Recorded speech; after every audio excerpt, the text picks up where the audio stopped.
ভাইরে ভাই, এখন কিন্তু সেই গানটা মনে পড়ে যাচ্ছে যে বন্ধু যখন বউ লইয়া আমার বাড়ির সামনে দিয়া রঙ্গ কইরা হাঁটটা যায়, হাঁটটা যায়, আরে বুকটা ফাটটা যায়।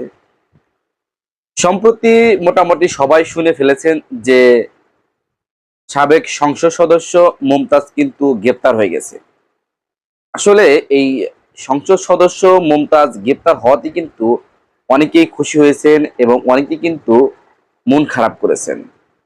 কারণ একটা জিনিস খেয়াল করে দেখেন, এই মুমতাজ যখন সংসদে এগিয়েছিল তখন কিন্তু এই সংসদ ভবনটাকে তথা সংসদ বিচার কার্যকে একটা হাস্যকর রূপে তিনি উপস্থাপন করেছিল। কারণ সেখানে সব প্রতিনিয়ত তিনি গান গেয়ে যাচ্ছিল।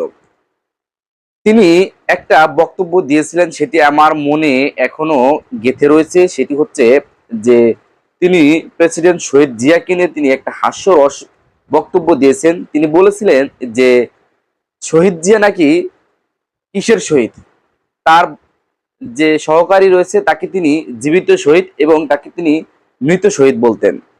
তো এমন একটা তিনি হাস্যরস একটা বক্তব্য দিয়েছেন, ক্ষমতার অপব্যবহার করেছেন। তার মতো একটা সাধারণ মানুষ হঠাৎ করে তিনি এমপি হয়েছিলেন এবং সেই এমপি থেকে তিনি বিভিন্ন মন্ত্রীদের কাছে গিয়েছেন এবং পদ পদবি পেয়েছেন, যার ফলে তিনি ক্ষমতার অপব্যবহার করেছেন এবং সংসদকে হাস্যরসে তিনি পরিণত করেছিলেন। আজকে তিনি কিন্তু ধানমন্ডি থেকে গ্রেপ্তার হয়েছেন। তো বিষয়টি আপনি খেয়াল করে দেখেন যে তখন তিনি ক্ষমতা পেয়ে কতটা নিকৃষ্টভাবে এই বিরোধী দলের নেতাকর্মীদের নিয়ে সমালোচনা করেছেন এবং তিনি কিন্তু আল্লামা দেলোয়ার হোসেন সাঈদীকে নিয়েও কিন্তু অনেক নোংরা নোংরা বক্তব্য করেছেন।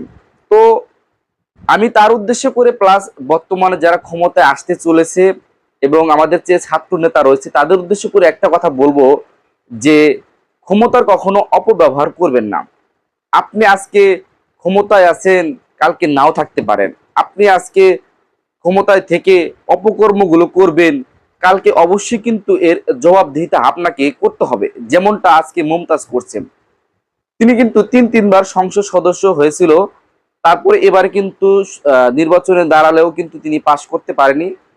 যার ফলে তিনি মনে করেছিলেন যে আমি মনে হয় বেঁচে গেছি, কিন্তু তার নামে কিন্তু অনেকগুলো মামলা রয়েছে, যার কারণে ধানমন্ডি থেকে তাকে অবশেষে গ্রেপ্তার করা হলো। তাকে কিন্তু রিমান্ডে নেওয়া হচ্ছে, অবশ্যই তাকে কিন্তু শাস্তি দেওয়া হবে। তো আইনের প্রতি শ্রদ্ধাশীল রেখে একটা কথা বলবো যে অপরাধী যেই হোক না কেন তাকে আপনারা উপযুক্ত আকারে শাস্তি দিন, যেন ভবিষ্যতে কোনো নেতা বা কোনো ছাত্র বা কোনো জনগণ যেন সেই ক্ষমতার অপব্যবহার করতে না পারে। তো অবশ্যই মুমতাজের জন্য শুভকামনা থাকবে, তথা আগামীতে যারা নেতা হয়ে আসবেন বা নেতৃত্ব দিবেন তাদের প্রতি একটা মেসেজ থাকবে, যেটা হচ্ছে ক্ষমতা পেয়ে আপনি আপনার সত্তাকে, আপনার দেশটাকে, আপনার জনগণকে ভুলে যাবেন না। অবশ্যই মনে রাখবেন যে ক্ষমতা কারো চিরস্থায়ী না। এই জিনিসটা সবসময় মাথায় রেখে কাজ করবেন, দেখবেন ইনশাল্লাহ আপনিও সবসময় সম্মানিত হয়ে থাকবেন সবার মাঝে।